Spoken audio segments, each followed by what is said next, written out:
नमस्कार बच्चों, सुगम भारती इस पाठ्य पुस्तक में फिर से एक बार आपका स्वागत है। आज हम पाठ क्रमांक 11वां पढ़ने जा रहे हैं, जिसका शीर्षक है नई सुबह। नई सुबह इस पाठ का यह सेशन क्रमांक पहला है।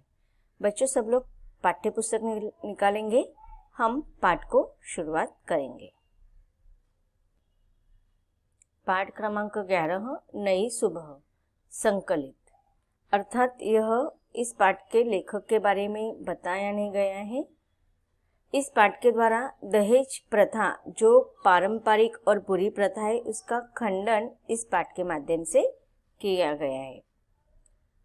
आंगन में शहनाई बज रही थी, सुहागिनें मंगल गीत गा रही थी, देवकी चाची फूली नहीं समा रही थी। कभी इधर कभी उधर सजी धजी मेहमानों के स्वागत में व्यस्त आ रही थी। अब देखिए, इस वातावरण से या इस वर्णन से हमें पता चल रहा है कि आंगन में शहनाई बज रही थी। शहनाई कब बजाई जाती है? जब घर में शादी होता है। तो यह यहाँ पर शादी के वातावरण का, मंगलमय वातावरण का वर्णन किया गया है।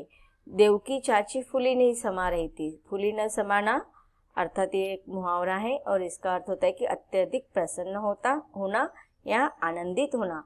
तो देवकी चाची क्यों खुश थी? क्योंकि उसके बेटी गीता की शादी थी। अब देखिए, घर में शादी का माहौल था, शहनाई बज रही थी, मंगल गीत गाए जा रहे थे। शादी जैसे मौसम में, वातावरण में खुशी के गीत गाए जाते हैं, मंगल गीत गाए जाते हैं, पवित्र गान किए जाते हैं। और घर में सारे मेहमान आए हुए, उनके स्वागत में देवकी चाची व्यस्त थी। खुशी के वातावरण में गीता अनमनी से अपने कमरे में बैठी थी। आज उसकी शादी होने वाली थी। तो किसकी शादी होने वाली थी? गीता की। और गीता की माँ अर्थात देवकी चाची बहुत अधिक थी, प्रसन्न थी। घर में सारे लोग खुश थे, मेहमान आ रहे थे और इतना सुंदर वातावरण था, मंगलमय वातावरण था। लेकिन गीता जो थी अनमनी थी, अर्थात उदास थी, दुखी थी, अप्रसन्न थी। और आज उसकी शादी थी, फिर भी वह अप्रसन्न क्यों थी? उसका कारण हमें पाठ में आगे समझने वाला है। अब देखिए, जैसे कि हम लोगों को पता होता है कि जिसकी शादी होती है, दूल्हा दुल्हन बहुत खुश होते हैं। लेकिन यहाँ पर गीता जो है वह थोड़ी उदास है, दुखी है, परेशान है। बारात तो सुबह ही आ गई थी। चाचा, ताऊ, पिता, भाई सभी बारातियों की सेवा में व्यस्त थी। बारात वालों की फरमाइशें चल रही थी, सब उन्हें पूरा करने में लगे थे। अब देखिए, घर में शादी थी, गीता की शादी थी, तो गीता के जो रिश्तेदार थे, उसके घर के परिवार के जो सदस्य थे, वह सारी बारातियों की सेवा में मग्न थे। और बारात वाले अर्थात दुल्हन वालों का जो रुतबा होता है वो बहुत ही महत्वपूर्ण माना जाता है। दूल्हे वाला के जो आवभगत वो दुल्हन वाले को करना पड़ता है। यह हमारी पूर्व परंपरा से आ रही रीति रिवाज मानी जाती है।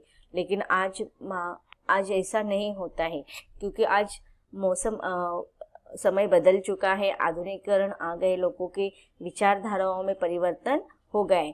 आज के जो दूल्हा वाले जो होते हैं वह शिक्षण के वजह से शैक्षणिक महत्व को जानते हैं और आधुनिकी के कारण उनकी विचारधाराओं में परिवर्तन आ गया है। लेकिन बहुत ऐसी जगह होता है वहाँ पर हम ऐसे रीति रिवाजों को या परंपरा को बहुत मान्यता होती है, यह भी हम देखते हैं। अधिकतर जो गांव होते हैं, गांवों में इस प्रकार का माहौल अभी भी बना हुआ है। बारात वाले अर्थात दूल्हे वाले फरमाइश पर फरमाइश दे रहे हैं और गीता के जो चाचा है, ताऊ है, पिताजी, उसके भाई, सब इनके बारातियों को फरमाइश को पूरा करने में व्यस्त थे। गीता देवकी की इकलौती लड़की थी। अब देखिए, यहाँ पर आगे बताया गया है विस्तार से कहानी में कि देवकी चाची जो थी उसकी इकलौती अकेली बेटी थी, जिसका नाम था गीता था। महिलाओं के द्वारा उसके भाग्य को सराहा जा रहा था। बाई बोली, बड़ा अच्छा लड़का मिला है, इंजीनियर है, कोई मांग नहीं रखी है।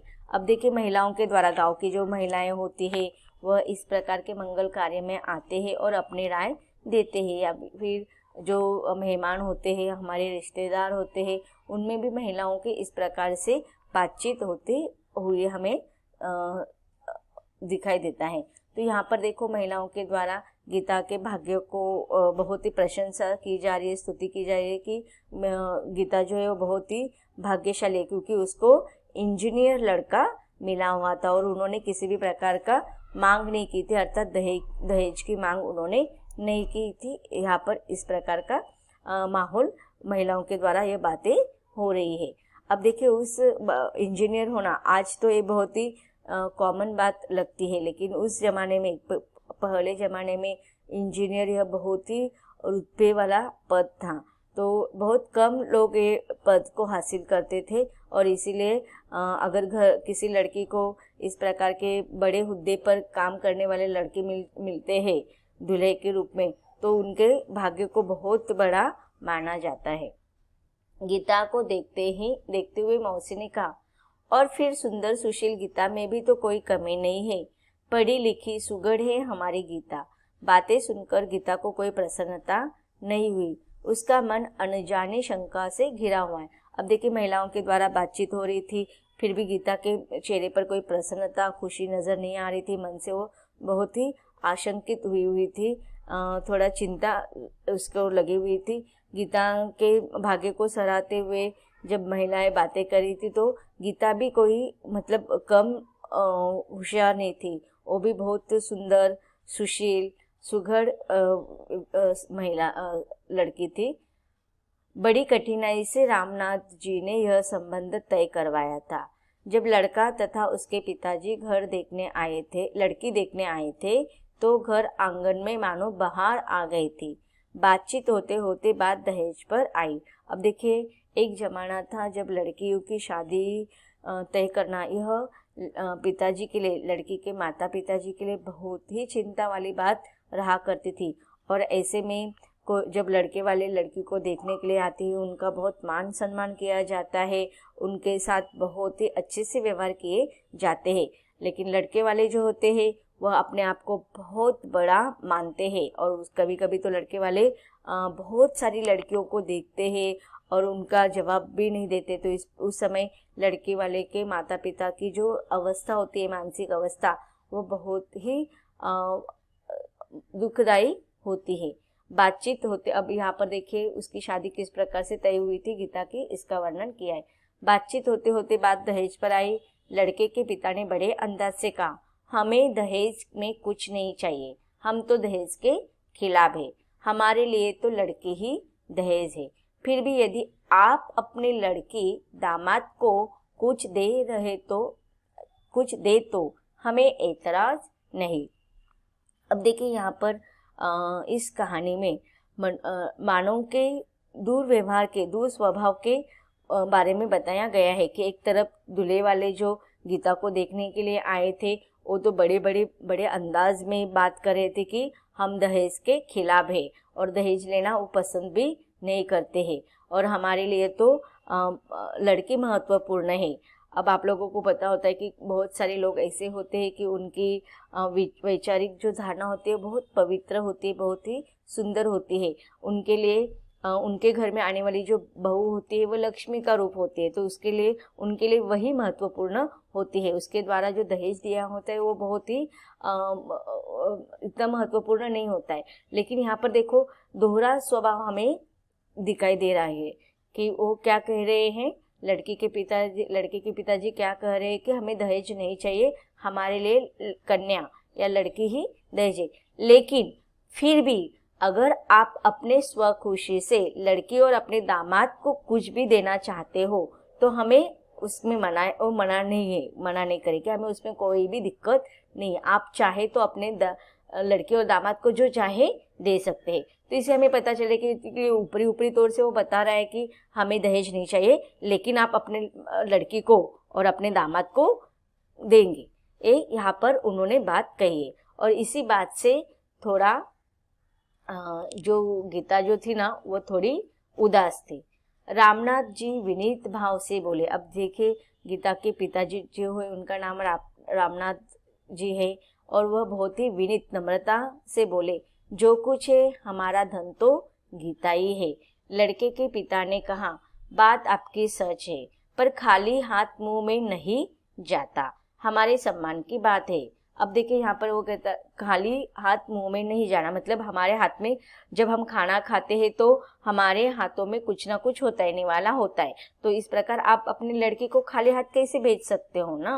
वो आप भले ही आपके लिए आपकी बेटी धन संपत्ति धौल सब लक्ष्मी सब है, लेकिन थोड़ी ना आप उसको अब शादी के समय खाली हाथ भेजेंगे, कुछ ना कुछ तो उसके साथ दहेज के रूप में तो देंगे ही ना। और ये तो हमारी सम्मान की बात है, बिरादरी में हमारा भी मान सम्मान है, तो कुछ आपको देना ही पड़ेगा। भले ही हम नहीं मांग रहे, हम दहेज के खिलाफ है, लेकिन आप तो बिना दहेज दिए बिना तो नहीं रहेंगे।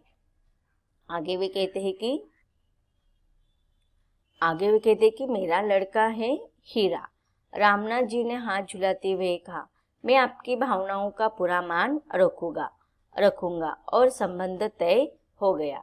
अब देखिए जो लड़की के पिताजी होते हैं वह हमेशा इस प्रकार से थोड़े दबे हुए होते हैं, परंपराओं को लेकर, समाज के भीति डर को लेकर।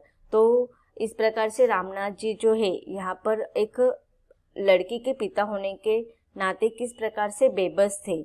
अगर उनको शादी तय करना है, अच्छा रुतबा वाला, अच्छा पद पर हासिल किए हुए अच्छी डिग्री वाला लड़का अगर चाहिए, तो उनको दहेज उनको देना ही पड़ेगा। या फिर लड़के वाले जो दुल्हे वाले हैं उनके मान सम्मान, उनके आव भगत, उनके मान सम्मान को लेकर थोड़ा उनको कुछ ना कुछ उनकी बात सुननी ही पड़ेगी। तो रामनाथ जी ने भी उन्होंने जो बात कही थी उनकी भावनाओं को पूरा मान रखते हुए इस शादी को उनकी सारी बातें को हाँ कह देते हैं और इस प्रकार गीता की शादी तय हो जाती है। ये बातें गीता को अच्छी नहीं लगी।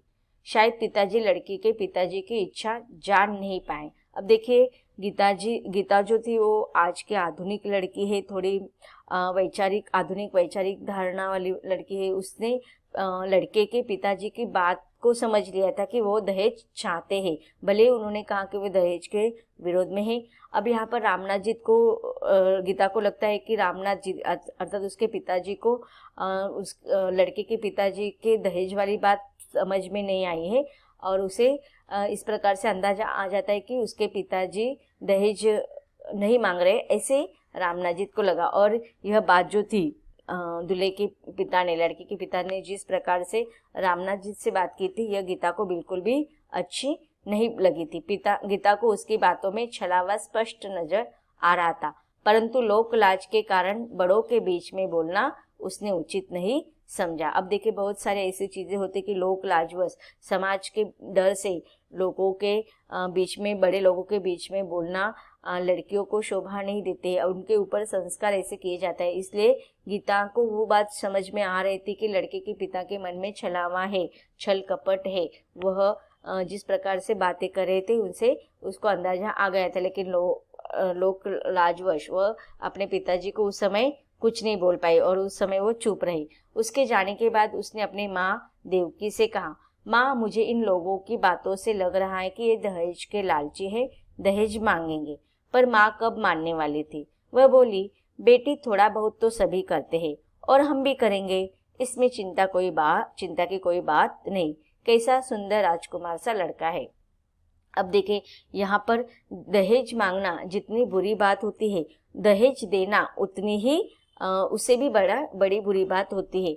अब दहेज वाले क्यों दहेज मांगते हैं? क्योंकि सामने वाले व्यक्ति खुद से अपने आप से वो दहेज देना चाहते हैं। तो वही स्वभाव यहाँ पर हमें गीता के माँ का लग रहा है कि वो बता रहे हैं कि वो लड़के वाले हैं तो थोड़ा बहुत तो वो मांगेंगे और वो नहीं मांगेंगे तो भी हम कुछ थोड़ा बहुत तो देंगे, तो इसमें चिंता करने की बात नहीं है, सर्वसामान्य आम बात है। और वो सोचते कि सुंदर इतना राजकुमार सा लड़का है, अच्छा भरा पूरा परिवार मिला है, घोड़ा गाड़ी सुखे सभी साधन है, मैं तो धन्य हो गई, ऐसा रिश्ता मिला है। अब यहाँ पर देखिए गीता की माँ को लगता है कि यह तो आम व्यवहार की बात है, सारे समाज में ऐसा ही होता है, इसलिए वह गीता की बात को वहाँ पर नहीं समझती है और उसकी बात को बदल देती है।